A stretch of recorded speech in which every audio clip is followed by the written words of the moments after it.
had a solid marriage. Not perfect. Because, let's be real, marriage is basically a full-time job where you don't get paid and the boss occasionally cries because you didn't load the dishwasher correctly. But it was built on routine, the mortgage, trash duty arguments, and the occasional weekend plans that made life feel predictable. Exactly the kind of stability most guys think is safe. Until it isn't. Abigail and I dated for 3 years.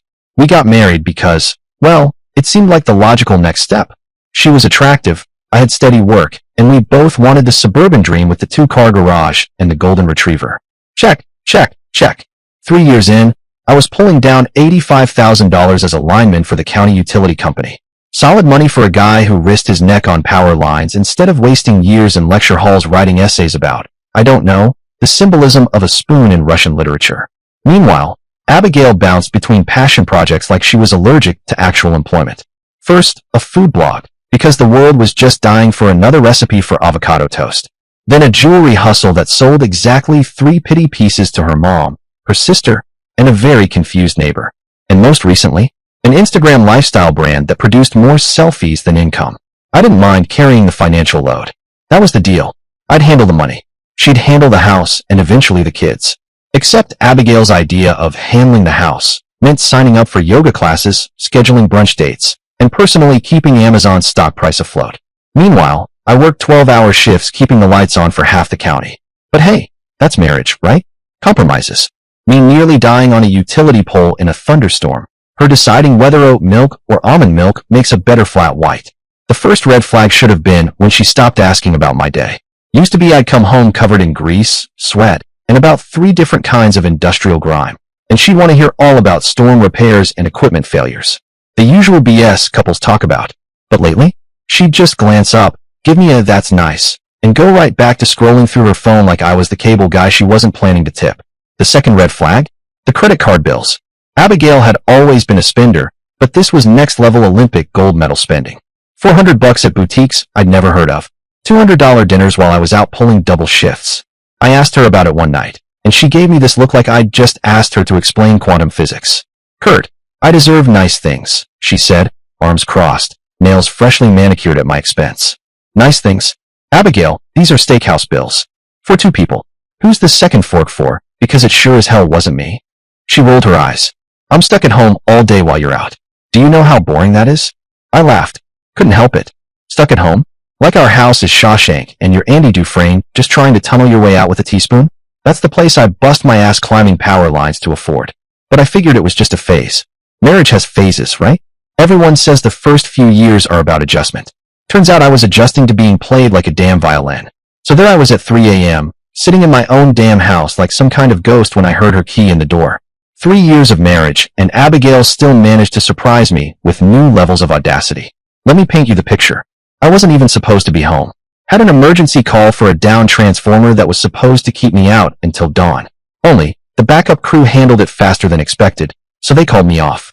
Which meant instead of climbing poles until sunrise, I grabbed some gas station coffee that tasted like burnt disappointment and drove through empty streets back to our place in the suburbs. Yeah, our place. The house I'd been paying the mortgage on while Princess Abigail found herself through failed business ventures. Walked in, kept the lights low, figured I'd decompress for a few minutes before heading upstairs. That's when I heard it. The metallic scrape of a key sliding into the lock. Only one other person had a key. Abigail. The same Abigail who told me she was staying at her sister Lainey's place after their so-called girls' night out. The same Abigail who wasn't supposed to roll in until morning. Probably tired. Probably expecting me to make her breakfast while she complained about how exhausting it was to drink wine and gossip all night. The door cracked open slowly. She stepped inside, one heel dangling from her hand, makeup smudged like she'd been in a discount remake of The Hangover. The second she saw me sitting there in the half-dark, her whole body went rigid. "Oh," she said. Just that. Like I was the one breaking curfew. I leaned forward in the chair. "Yeah. Oh, that's the best you got."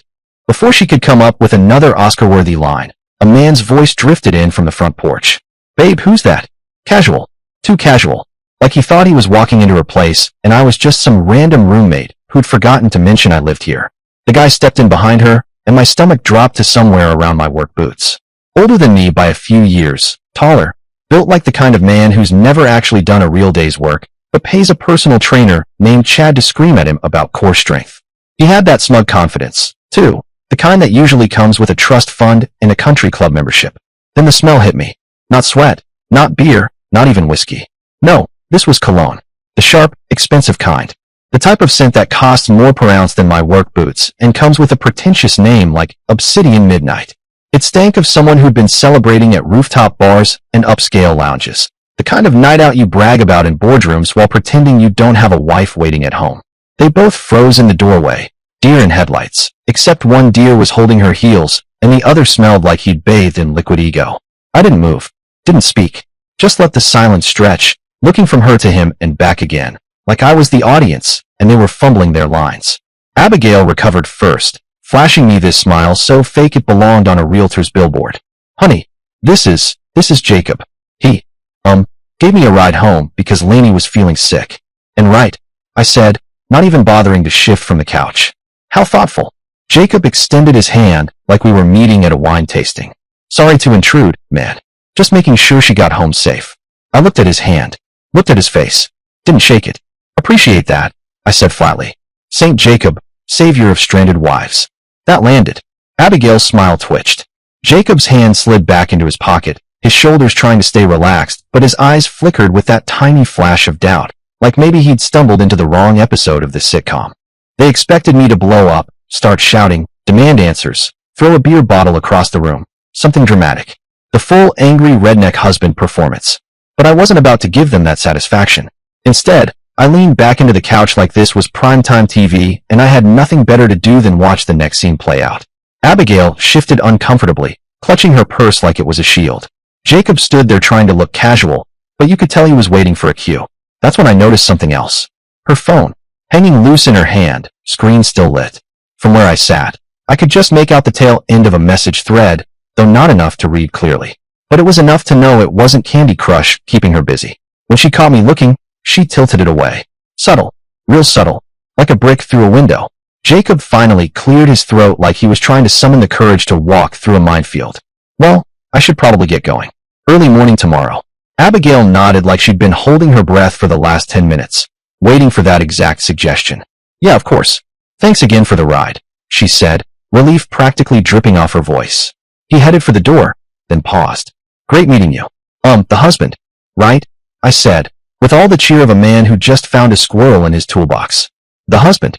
They exchanged this look, quick and confused, like someone had just tried to serve them a soup made entirely of gravel. Then he was gone. Poof. Gone. And there was Abigail, standing there in our entryway looking like she'd rather be anywhere else on the planet. Antarctica. A dentist's office. Honestly, I would have accepted the moon. I leaned forward, cracking the tiniest smile that felt more like a warning than amusement. Girls' night was good? I asked. She kicked off her other heel like it was a grenade she didn't mean to carry inside. Lainey got tired, so we cut it short. And Jacob was just there. He's Lainey's friend. Offered to drive me home when she wasn't feeling well. Sure, I said slowly, each word a little heavier than a transformer in a thunderstorm. Lainey's friend. That's nice of him. Seems like a helpful guy. Abigail nodded, already backing toward the stairs like she was in one of those dramatic slow-motion movie scenes. I'm going to bed. Long day tomorrow. Yeah, I said. I bet it will be. She disappeared upstairs, and I stayed in the entryway for a full minute, not moving. Pulse steady, breathing even, posture pristine. But my mind, racing through every detail like I was troubleshooting a damaged power line in a hurricane. None of it felt innocent. Not a lick. And all of it was about to become Abigail's biggest mistake. That night, I didn't sleep. Instead, I lay in bed next to my wife, listening to her breathe, plotting, planning, thinking like a lineman. See, here's what Abigail never understood about me in 3 years of marriage. I didn't get emotional. I got methodical. You don't last long as a lineman if you panic when things go sideways. You assess the problem, plan your approach, and execute with precision. I don't like anger. It's just one letter away from danger, so I planned. Always planned. By 6 a.m., I had my whole plan mapped out. Step 1, cameras. Step 2, if there is money involved, follow every cent. Step 3, let them hang themselves with their own rope. I'm not saying I'm some kind of private investigator superhero, but after 3 years of marriage, you learn that a little paranoia goes a long way. Abigail was still dead asleep when I left for work, probably dreaming about whatever fantasy she'd convinced herself was real. I like to imagine it involved a spa, champagne, and a world where I didn't exist. I drove to the yard, but took a detour first, past that luxury apartment complex downtown where guys like Jacob probably lived. The place was a shiny new high-rise with private parking and a uniformed doorman. The kind of building where rent started at what I made in 3 months. Not somewhere Laney's friend would casually live unless he had serious corporate money, or a very generous sugar mama, which I didn't want to think about. I didn't pull in, just circled the block twice, like a hawk disguised as a lineman, noting the layout, security cameras, and that conveniently placed back alley that led to a service entrance. Because of course it would be conveniently placed. At the yard, I kept my normal routine on the surface, checking transformers, tightening bolts, pretending to chat with the crew. But by lunch, I had micro cameras ordered with same-day delivery. The good stuff. Wireless, motion-activated, streamed straight to my phone. The kind that disappear into decor so well, you could hide one behind a potted plant, and it would still look like it belonged. Then I called my buddy Toby. Toby and I go way back. Trade school buddies, survived arc welds and cafeteria mystery meet together. Now he worked private security. The kind of job that involved background checks, knowing how to find stuff people thought was buried forever, and a healthy disregard for cheating spouses. More importantly, he had zero patience for idiots like Jacob. I need a favor, I told him over coffee.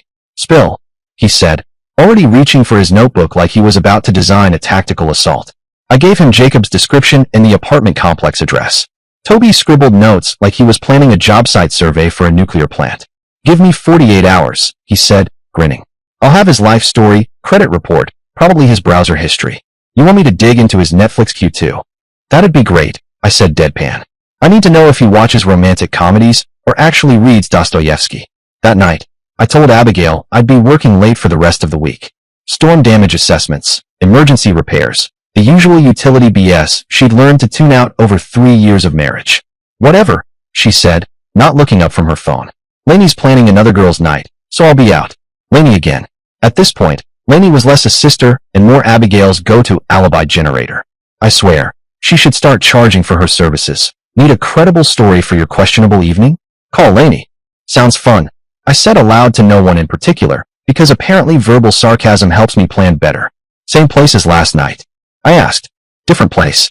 You wouldn't know it, right? She said, tossing her hair like she was auditioning for Best Actress in a totally innocent lie. Right. Totally different. Sure. When I left for my fake emergency call, I parked 3 blocks away and doubled back on foot. You know, just casual stalking. From across the street, I watched Abigail leave exactly 23 minutes later. She'd changed into that little black dress she swore made her feel confident, which in my experience meant ready to cause financial hemorrhaging in a fancy downtown restaurant. She called a rideshare. Naturally, I followed in my truck, keeping enough distance to be invisible, basically a ghost in a Lincoln. Sure enough, straight to the high-rise. But this time, instead of Jacob waiting outside like a chivalrous centaur from a corporate brochure, she went up. I watched the elevator numbers light up, 20th floor. Thrilling stuff. 15 minutes later, they both came down. Jacob looked like a stock photo for corporate douchebag, perfectly coiffed, tie straight, and probably smelling like imported arrogance. Abigail was dressed like she was auditioning for a part she wasn't qualified for. Confidence, lipstick, and entirely too many accessories for someone pretending to be just friends. They headed into one of those downtown spots where waiters act like serving food is performance art, and appetizers cost a full day's overtime. I didn't follow them inside. Didn't need to. Because the fact that she was there at all, dressed like that, paying with what I assumed was our joint credit card, told me everything I needed to know. I went home and installed the cameras. 2 days later, Toby called. Your boy Jacob Harrington, he said, sounding way too satisfied with himself. 36, works acquisitions for Meridian Development. That's the company that's been trying to buy up utility easements all over the county. I whistled softly. Damn, gets better. Oh, it gets better. He's been there 5 years.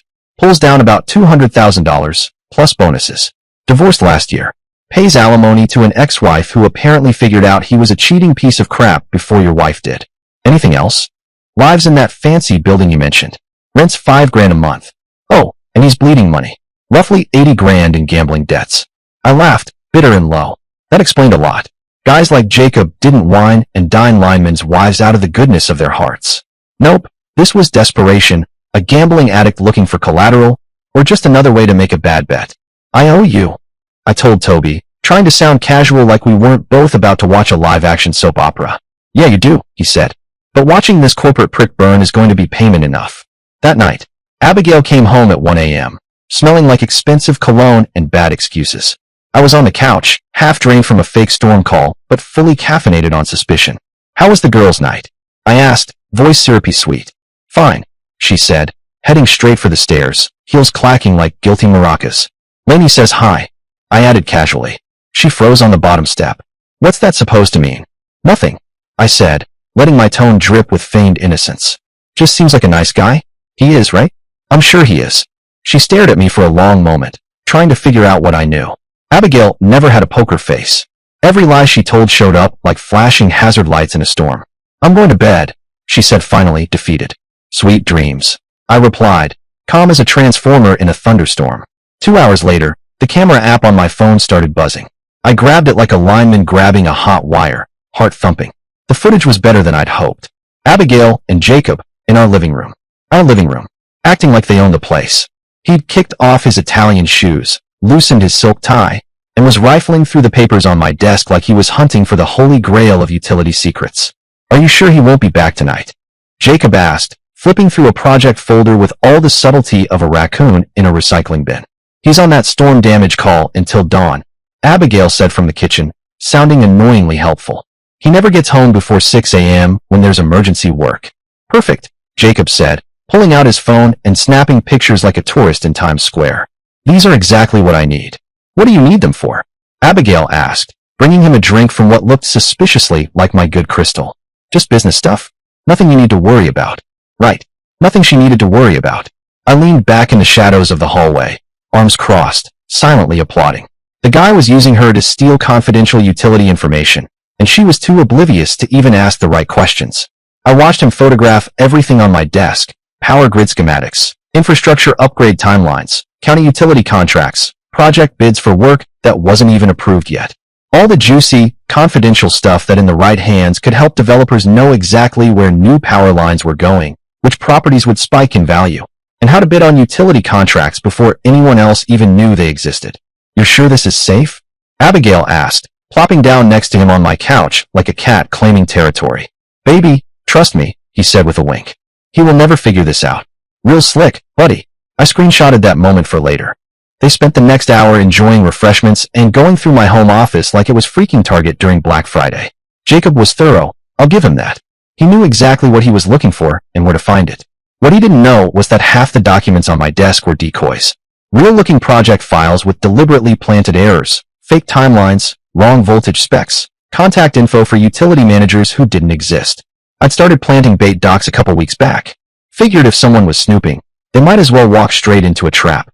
By the time they finished their little espionage session, Jacob had photographed enough false information to tank Meridian Development's next 3 utility bids.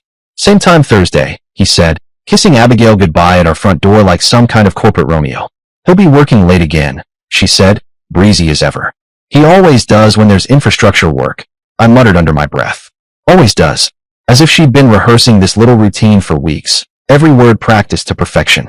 After they left, I sat in my truck for an hour, watching the footage over and over. Not because I needed more proof.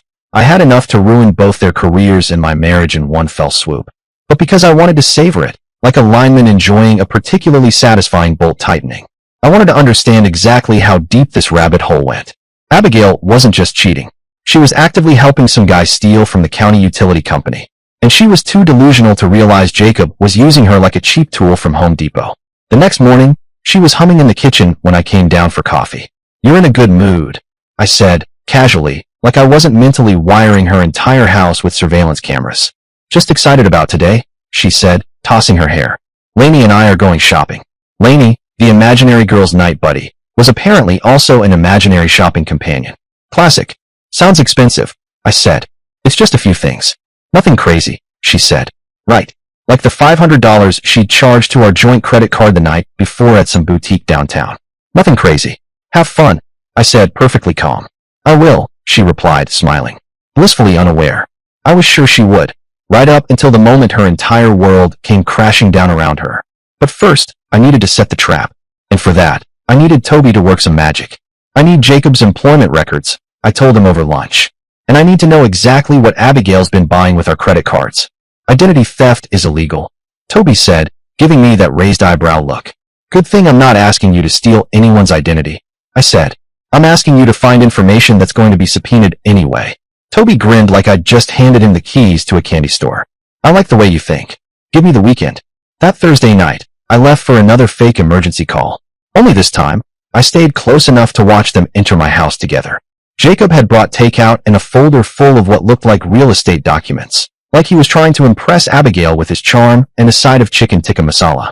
The camera footage that night was a masterpiece. Not only did he photograph my latest batch of bait documents, but he also spread out property listings on my coffee table like a used car salesman staging the perfect con. We could be there by Christmas, he said, grinning like he owned the world. Fresh start. Just you and me. What about my husband? Abigail asked, tilting her head like she'd just noticed gravity existed. What about him?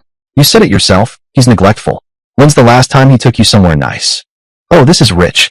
6 months ago, I burned a week's pay on a mountain resort for our anniversary, and she spent the entire weekend whining about the rustic decor like I'd accidentally booked a tent instead of a cabin. He does try, she said, which was probably the closest thing to loyalty I was going to get. Trying isn't good enough, Jacob said, flashing teeth that probably cost more than my truck.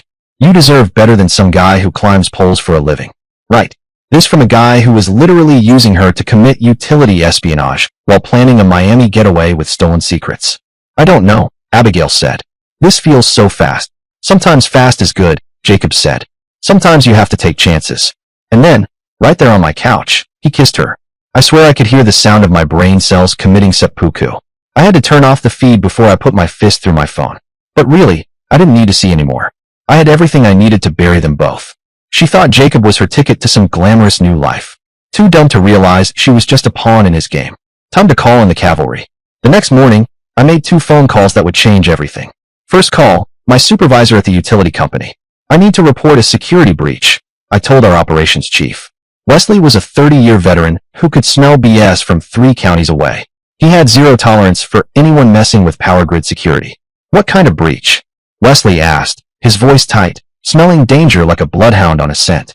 The kind where a development company has been photographing confidential infrastructure documents in my home office. There was a beat of silence on the other end of the line, the kind that screams, "Oh, we're not messing around anymore." How long has this been going on? He finally asked. 2 weeks that I know of. Possibly longer. Bring me everything you have, he said. Click. I sat back, rubbing my face, then reached for the next call. Toby, my ace, my guy who made private security feel like a Sunday hobby. Toby, please tell me you found something good, I said, trying not to sound like I'd already lost my mind. Brother, he said, voice dripping with mischief and satisfaction, I found the jackpot. Your boy is in deep with some very unfriendly people. Those gambling debts? They're not to casinos. They're the kind of guys who don't send late notices. They send people with crowbars. I blinked. How late is he? For months. And Abigail's been helping him pay them off. My blood turned into some kind of slow-moving glacier. What do you mean? Credit card cash advances. 20 grand over the past month. All from your joint accounts. She's been taking the money out in small amounts so you wouldn't notice, then handing it to Jacob to keep his legs attached. 20 grand. 20 grand from our savings. Money I'd been putting away for the new roof we needed. The vacation she'd been whining about for months. The future I thought we were building together. Gone. There's more, Toby said, like he was about to drop the final act of a horror show. Jacob has been feeding stolen utility information to his development company for months. Meridian Development just landed 3 major land deals based on insider knowledge of where new power infrastructure was going. Want to guess who their biggest source of that information is? I closed my eyes, bracing. Bingo. My work files. And want to guess where that insider knowledge came from? Oh God, it gets worse. Your wife isn't his first utility wife. He's done this before. At least 2 other married women, whose husbands worked for the county. It's his MO: seduce the wives, get access to confidential information, use it to make million-dollar land deals. And Abigail's too stupid to realize she's being used. Too desperate to care, really. She thinks he's going to sweep her out of her boring suburban life and turn her into half of some glossy, Miami-ready power couple. The condo? That's not for them. That's for him and whatever shiny new mark he finds after he's done bleeding her dry. I sat in my truck outside Wesley's office, watching normal people live their normal, predictable lives. Kids with backpacks, joggers waving at each other, someone dropping a latte like it was a plot twist in a rom-com, and felt something cold settle in my chest. Not anger. Not yet. Focus. Pure, methodical focus. Abigail hadn't just cheated on me. She'd robbed me, lied to me, and helped someone steal information that could compromise the entire county's power grid. And she was too delusional to understand she was just another disposable piece of Jacob's con. Well, time to introduce her to reality. Wesley's office smelled like metal desks and caffeine, with circuit diagrams taped to every surface. I handed him the folder containing every piece of evidence I collected, video clips, financial records, documentation of which files had been compromised. He opened it like a surgeon inspecting a particularly messy patient. He watched the surveillance footage without a word, occasionally jotting notes on his clipboard like a monk chronicling the fall of man. Finally, he looked up. "This is enough for federal charges," he said, deadpan. "Utility espionage. Theft. Conspiracy. Your wife could go to prison." "What about Jacob?" I asked, trying to keep my voice casual, like I wasn't picturing him in an orange jumpsuit. "Jacob is finished," Wesley said, finally cracking a smile. Not a friendly smile. More like the kind of smile a shark gives when it's dinner time. Meridian Development is about to lose every county contract they've bid on, plus face a federal investigation for infrastructure espionage. He'll be lucky if unemployment fraud is the worst charge he faces. "I want to be there when it happens," I said, feeling a little tingle of anticipation. Wesley's smile widened, and I knew then I'd made the right call. "I was hoping you'd say that," he said. The plan was beautifully simple. Wesley would arrange a meeting with Meridian Development under the pretense of resolving contract disputes. We'd book a private room at a high-end business club downtown, the kind of place where big contracts are signed, deals are made, and careers quietly die behind mahogany doors. And Abigail? She wouldn't have a clue. To her, I'd just be working another late shift. "One more thing," Wesley said as I was leaving the office. "We'll need your wife present for this to work properly." "How do I guarantee that?" I asked, trying to sound casual while secretly picturing the perfect sting. "Leave that to me," he said with that knowing smirk. "I have a feeling she'll be exactly where we need her to be." That night, I set the final piece of the trap. Over dinner, I casually mentioned the next evening's major county meeting at the downtown business club. "Big deal?" Abigail asked, not even looking up from her phone, like I'd just informed her the dog needed a haircut. "Could be. If it goes well, we might finally be able to afford that kitchen renovation you wanted." Her eyes perked up. Abigail's favorite fantasy in life was spending my money on home upgrades to make our house look like something from a magazine, preferably while I scrubbed floors in my work boots. "That's great, honey," she said, voice dripping with fake enthusiasm. "I'm happy for you. Happy for me, right?" Yeah, I bet she was already imagining how to tell Jacob about it. Maybe even how to sneak in, grab some more intel, or at least look glamorous while committing corporate espionage. Perfect. Let her plan. I had my own plan, and mine ended with both of them in handcuffs. The next evening, I arrived at the business club early, armed with Wesley and our security chief. Meridian Development's representatives showed up shortly after, including Jacob himself. He swaggered in like a man who owned the city, confident, relaxed, thinking he was untouchable. Little did he know, his world was about to be very small and very cold. I was seated at the far end of the private room, eyes scanning the room like a lineman checking for live wires. And then the door opened again. There she was, Abigail, walking into that private dining room like she belonged there, wearing the black cocktail dress I'd bought her for our second anniversary, the same one she'd worn when I took her to that fancy restaurant upstate back, when she still pretended to be proud of being married to a lineman. She hadn't come with Jacob. Too smart for that. Or so she thought. Instead, she'd arrived separately, probably telling herself she was just checking on her husband's big county meeting. You know, being a supportive wife. Her eyes swept the room like a surveillance drone, taking in the Meridian Development lawyers, Wesley's stone-cold expression, and the folder of evidence sitting in the center of the table like a bomb someone forgot to disarm. Then her gaze landed on me. For one beautiful, glorious moment, I watched reality slam into her delusions like a power line meeting a maple tree. Sparks everywhere. "Hi, honey," I said, gesturing casually to the empty chair beside me, like I was inviting her to tea instead of dropping a decade of lies on her head. "Glad you could make it." She didn't sit. Of course not. Instead, she flicked her eyes to Jacob, and in that split second, the connection they thought was invisible became obvious to everyone in the room. You could almost hear the soundtrack of betrayal humming in the background. Jacob, to his credit, tried to keep a poker face, but I could see the gears grinding behind his designer glasses, the panic calculations whirring. How the hell did it go sideways this fast? Wesley, calm as a judge about to drop the gavel, opened the meeting with a smile so cold it could freeze a transformer in mid-volt. "Thank you for coming to discuss mutual concerns about infrastructure security and information confidentiality." Then, without skipping a beat, He slid the first folder across the table to Meridian's lead counsel. Inside were printouts of my bait documents side by side with Meridian's recent land acquisitions. Power grid locations? Check. Infrastructure timelines? Check. Voltage specs? Oh yeah, double check. The only differences were my little Easter eggs of doom. Wrong dates, fake utility contacts, power load calculations off by exactly 25%. Meridian's lawyer frowned, flipping through the pages like he was expecting the mistake to disappear if he stared hard enough. Jacob's confident grin started to crack around the edges, like cheap concrete under pressure.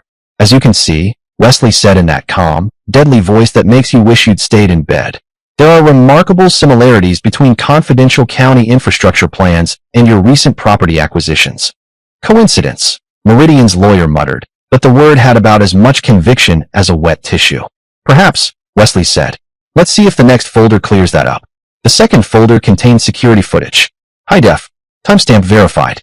Jacob in my living room, rifling through documents on my desk, while my wife handed him coffee and instructed him to take his time. Are you sure he won't be back tonight? Jacob's smug voice came through loud and clear on the video. He's on that storm damage call until dawn. Never gets home before 6 a.m. when there's emergency work. Abigail made a small sound somewhere between a gasp and a whimper. Jacob stared at the photos like maybe, just maybe, if he squinted hard enough, they'd vanish into thin air. Spoiler alert, they wouldn't. Your employee, Wesley said, pointing with that calm but deadly finger at Jacob, has been accessing confidential county infrastructure information through an intimate relationship with the spouse of one of our senior linemen. This footage shows him photographing proprietary utility documents in a private residence. Meridian's lawyer closed the folder slowly, like he was trying to shut out the sun and pretend the apocalypse wasn't happening. His face went about as pale as a sheet of copy paper. Mr. Harrington, do you have an explanation for this? Jacob opened his mouth like he was about to deliver the defense of the century. I was given those documents by a source who said they were public information. Bull, I said, finally, my voice slicing through the room like a hot knife through butter. You seduced my wife, convinced her to steal information from my home office, and used that information to make million-dollar land deals. And you were too stupid to realize that half of what you stole was fake. Jacob blinked, repeatedly, like he was buffering, like reality had just hit loading and refused to finish. Then Wesley dropped the third folder. The piece de resistance. Text messages. Between Jacob and Abigail. Planning meetings, discussing which files to grab, making promises about a Miami escape, and, oh, the cherry on top, financial records. $20,000 in cash advances from our joint credit cards, funneled straight to Jacob to keep his gambling creditors from turning him into modern art. Abigail went pale. Not, oops, spilled coffee pale. Full-on ghost in a horror flick pale. She stared at the financials like they'd sprouted fangs. You told me that money was for the Miami condo, she whispered to Jacob, voice small and confused, the sort that makes you want to laugh and cry at the same time. Abigail, not now. Jacob snapped, finally showing some spine, too little too late. But you said we were buying a place together, she pressed. You said, I said a lot of things. Jacob sputtered, and there it was. That perfect, glorious, cinematic moment when she realized she'd been played just as hard as I had. Only difference? I'd figured it out in time to do something about it. Meridian's lead counsel was already on their feet, practically radiating that game-over energy. Mr. Harrington, you're terminated. Effective immediately. We'll be conducting a full review of every deal you've touched in the past 2 years. Jacob's eyes went wide, like someone just told him his yacht had been repossessed mid-sail. Wait, he croaked, desperation creeping in like it had a VIP pass. Let's talk about this. There has to be some kind of arrangement. The only arrangement, Wesley said, calm as a guillotine blade, involves federal charges for utility espionage, theft, and conspiracy. Unless, of course, you'd prefer to discuss this with the FBI instead of us. I swear the color literally drained from his face. FBI, federal charges, prison time, the kind of thing that doesn't get magically resolved with a check or a sorry my bad. Abigail, he wheezed, turning to my wife like she held the magic do-over button for his life. Tell them this was your idea. Tell them you approached me. Abigail blinked at him as if he'd just suggested she juggle chainsaws while blindfolded. What? She asked. The documents, the information. Tell them you offered it to me because you were angry at your husband. He stammered, like the scriptwriter for his life had just quit halfway through. But, she started, hesitation written all over her face. But that's not what happened. And there it was. Reality, finally arriving fashionably late, and apparently bringing the receipts. Abigail froze, her mouth open like a fish out of water. Every illusion she'd built around Jacob and her fantasy life collapsed in real time. She turned towards me. You tricked me, she whispered, her voice trembling like she'd just realized she'd been standing in a puddle of live wires. Tricked you? Abigail, you handed him the keys to our lives, I said, my tone almost gentle, if you ignored the underlying sarcasm that could fry circuits. And he wasn't exactly subtle about it. Her eyes darted to Jacob, who now looked like a man who had just realized the parachute he was counting on was full of holes. Then back to me, betrayal written all over her face. I thought he cared, she stammered. I thought he cared, I said, letting the words hang in the air like a down power line. Abigail, he cared about what he could get from you, and you fell for it like a rookie on their first call. That was the final straw. She spun on her heel, ran past the stunned lawyers, past Wesley giving me that you did good nod, and bolted out of the club like a bat out of hell. I didn't follow. She needed that moment. By the time I got home, the night had cooled and the streets were quiet. But there she was, sitting on the front steps of our house, looking small and defeated under the porch light. I approached slowly, hands in my pockets. You know, I said, keeping my voice low, I changed the locks. You're not getting in. She looked up at me, eyes red, face pale. Kurt, please. Nope, not happening, I said, stepping closer, letting the calm, methodical tone do the talking. And for the love of all things electrified, you should run. Fast. Because the cops are going to be here soon, and they won't be as polite as I am.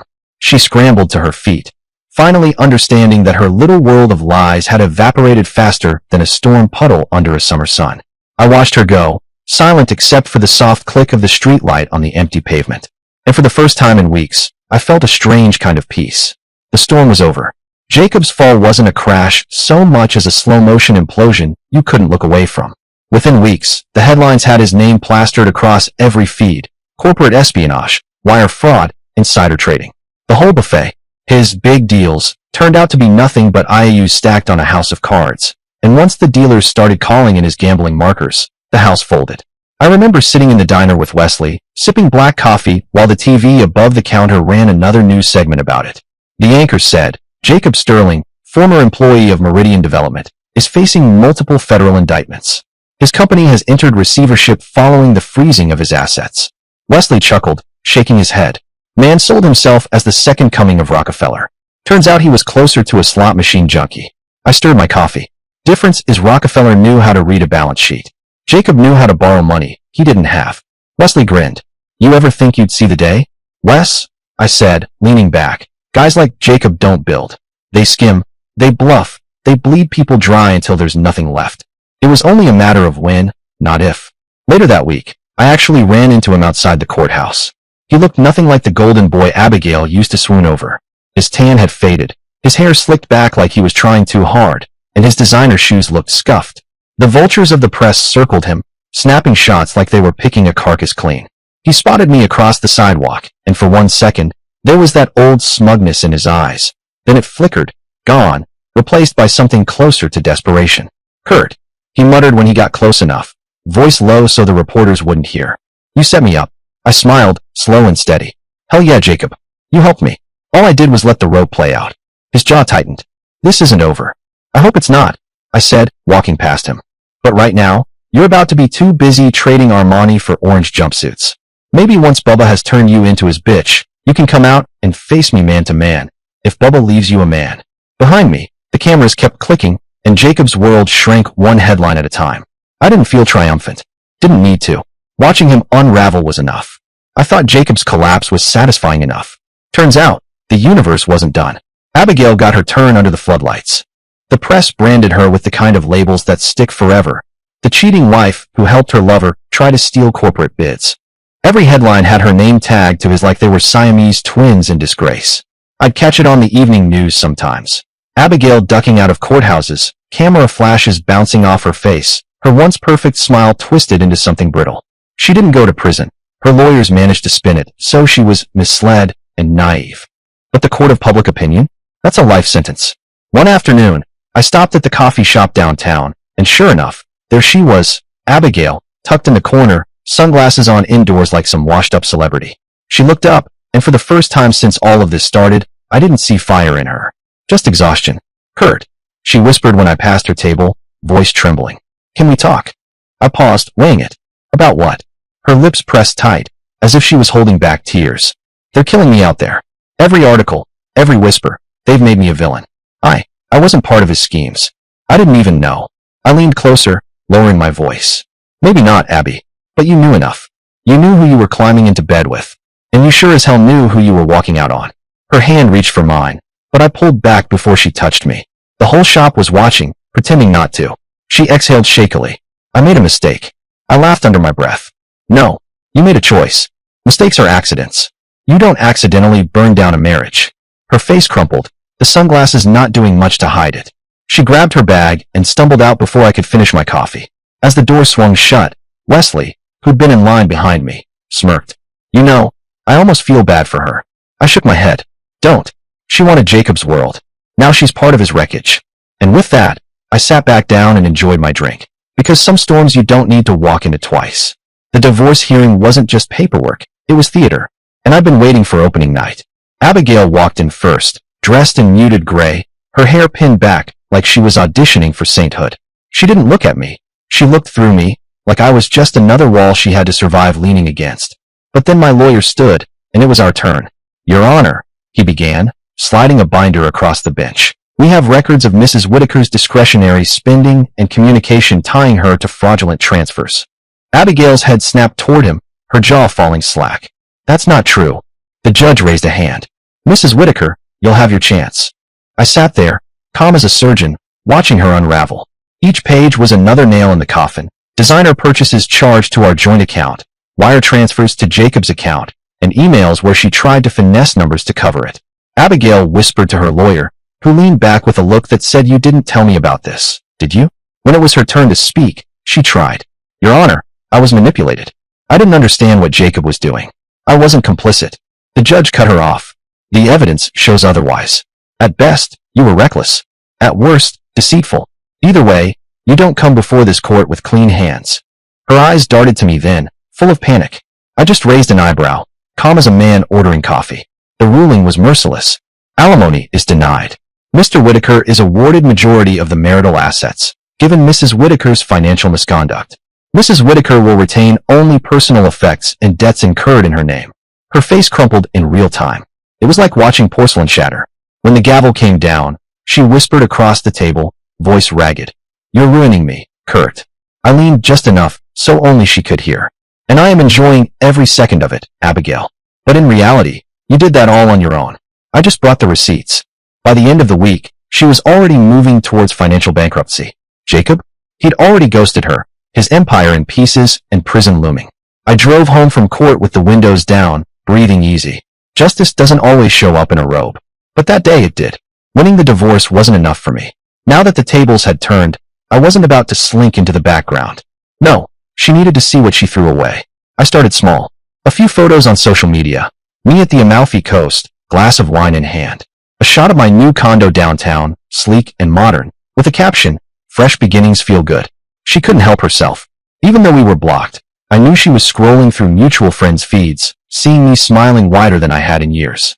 Then came the real blow. I posted a picture with Claire, younger, smart, loyal in a way Abigail never was. She laughed at my jokes without rolling her eyes, kissed me in public without caring who was watching. The picture was simple. Us at a rooftop bar, her leaning into me, the city glowing behind us. Caption, found my peace. A week later, I ran into Abigail. I parked my car outside a strip mall coffee shop. She came out wearing a faded polo and an apron, holding a tray of half-empty mugs. For a second, she froze when she saw me. Kurt, she said, her voice tight. What are you doing here? Just grabbing a coffee, I said smoothly, adjusting my sunglasses. Didn't realize this is where you're working now. Her cheeks flushed red. It's temporary, just until I figure things out. I let the silence stretch, just enough for her to feel it. Then I smiled. Well, I'm sure you'll figure something out. You always were good at landing on your feet. I gestured toward my car. I should get going. Claire's waiting. We're catching a flight to Santorini tonight. Her eyes flickered, wounded. You don't have to rub it in. I leaned closer, lowering my voice. No, Abigail. I do. Because you wanted to see me destroyed. Instead, you're the one scraping plates while I'm building a better life. Consider this closure. I walked away before she could respond, the sting left hanging in the air like smoke. That night, I posted another picture, Claire and me boarding our flight, champagne in hand. Caption: some losses are blessings in disguise. I didn't need to tag her. I knew she'd see it. Dear listeners, please share your thoughts in the comments section below and don't forget to like, share, and subscribe.